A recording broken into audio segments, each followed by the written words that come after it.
Hello, my name is Austin Habish, the founder of Think Catholic, and you're listening to the Summa podcast, where we study St. Thomas Aquinas' Summa Theologiae in a way simple and insightful for anyone to understand. The Summa podcast is brought to you by Think Catholic. Taking 2 questions of the Summa a day, we'll seek to summarize St. Thomas's responses, discovering the brilliance of Aquinas and his Catholic faith. This is day 282, so let's get started.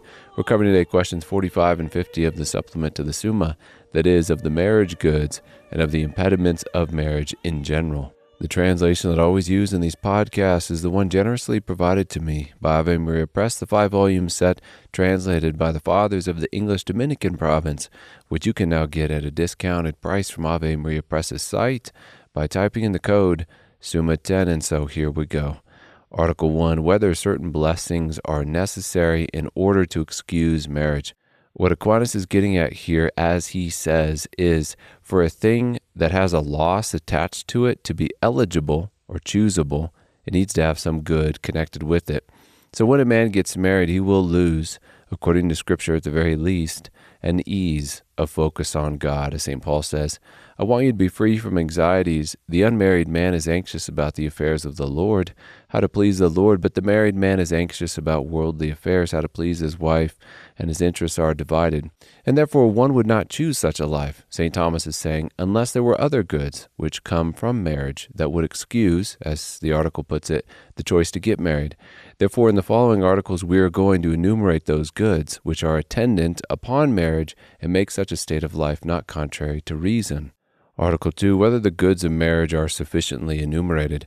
The goods which come through marriage are the following. The first, the good of offspring, to which marriage is directed both as an office of nature and as a sacrament. Second, the good of fidelity between the spouses, that for justice's sake each limit the marital act to one another. Third, there is also the goodness of the sacrament.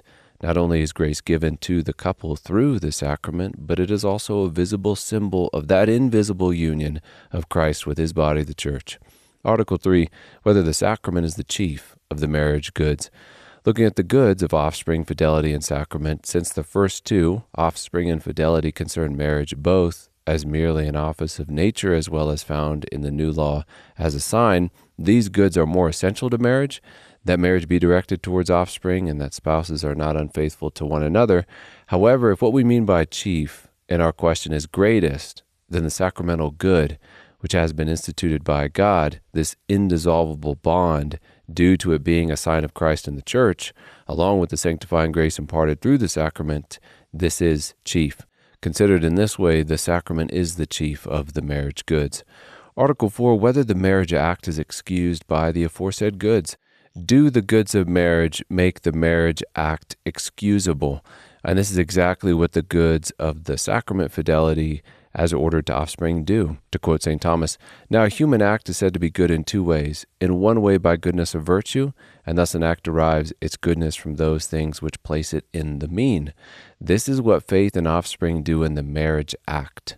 And another way by goodness of the sacrament, in which way an act is said to be not only good but also holy, and the marriage act derives this goodness from the indissolubility of the union in respect of which it signifies, the union of Christ with the church. Article 5, whether the marriage act can be excused without the marriage goods. The marital embrace, sexual intercourse, is virtuous insofar as it is ordered to the honest good, which, as we have noted in previous episodes, is either the good of offspring or in rendering the marriage debt to the other, since in marriage the spouses become one. They give over privileges of their body to the other. Thus, if the marital embrace is ordered towards children, for the good of the species, the family, the state, the kingdom of God, or ordered towards justice, rendering the marriage debt, which pertains to fidelity, then the marital act is excused. Using again Aquinas' word here, not my word.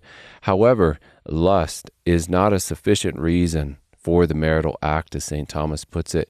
Consequently, there are only 2 ways in which married persons can come together without any sin at all, namely in order to have offspring and in order to pay the debt. Otherwise, it is always at least a venial sin. Article 6, whether it is a mortal sin for a man to have knowledge, that's sexual intercourse, of his wife with the intention not of a marriage good, but merely of pleasure. Does a man cast himself into hell by having sexual intercourse with his wife just for the pleasure of it, not for the honest good of offspring or rendering the marriage debt. St. Thomas says such would be only a venial sin normally, as we've already mentioned, because although it is an act of moral weakness, like eating food just for the pleasure of it, yet it is not an act directly contrary to the goods of marriage like abortion or adultery would be. However, the marital embrace, for the sake of the pleasure of it, even with one's wife, can be a mortal sin if a man do so simply because his wife is an available woman, because then in his heart there would be no difference between fornication and the marital embrace as far as his intention is concerned. Now, I think that's what Aquinas is saying here, but to allow the listener to judge for themselves, here are Aquinas' exact words. The right answer to this question is that if pleasure be sought in such a way as to exclude the honesty of marriage, so that, to wit, it is not as a wife, but as a woman that a man treats his wife, and that he is ready to use her in the same way if she were not his wife, it is a mortal sin. Wherefore such a man is said to be too ardent a lover of his wife, because his ardor carries him away from the goods of marriage. If, however, he seek pleasure within the bonds of marriage, so that it would not be sought in another than in his wife, it is a venial sin. We move then on to question 50 of the impediments of marriage in general. Article 1, whether it is fitting that impediments should be assigned to marriage. We've already spoken about how having certain defects of consent would be an impediment to marriage. Here we get a more extensive list. There are, first of all, certain impediments which make a marriage illicit but not invalid. In other words, that it would be wrong to do, but if done, the marriage is still validly conferred. That would be what's called here veto of the church or holy tide, which I imagine would mean if the parish priest decided not to conduct the marriage for some reason, ruled against it, and then the couple simply went to another priest in another territory to have that marriage celebrated instead. Holy tide would be if there is a liturgical season in which marriages are not to occur. In Aquinas' day, that might have been Lent or Advent. Next, we have things which would simply invalidate the current marriage. First is error. Thinking you are marrying Jane and it's actually Susie. Force, being forced to marry Jane or else be killed by her family. Vow, trying to marry Jane while already being a solemn professed Benedictine monk. Holy orders, trying to marry Jane but already an ordained priest. Impotence, trying to marry Jane but being a eunuch physically. Bond of marriage, trying to marry Jane but already being married to Susie. Difference of worship, trying to marry Jane the Baptist without dispensation from your parish priest. And as canon law states explicitly on that point, which I think is worth quoting, this is canon 1124, marriage between two baptized persons, one of whom was baptized in the Catholic Church or received into it after baptism, and the other a member of a church or ecclesiastical community, not in full communion with the Catholic Church, cannot be celebrated without the express permission of the competent authority. Back to our list. Kinship. So it would be invalid to try and marry Jane, your sister or mother. Affinity, trying to marry Jane, who was the daughter of your ex-wife, though not your daughter biologically. Public honesty, which St. Thomas says is where we have a close relationship between two persons arising out of the betrothal of one of them to a third person. Lastly, there is crime. So trying to marry Jane after you've killed her husband. Lord forbid. Quite a list, and worth comparing to canon law to see how much of that we have retained in the law of the Church 800 years later after St. Thomas wrote this. And with that, we close another episode.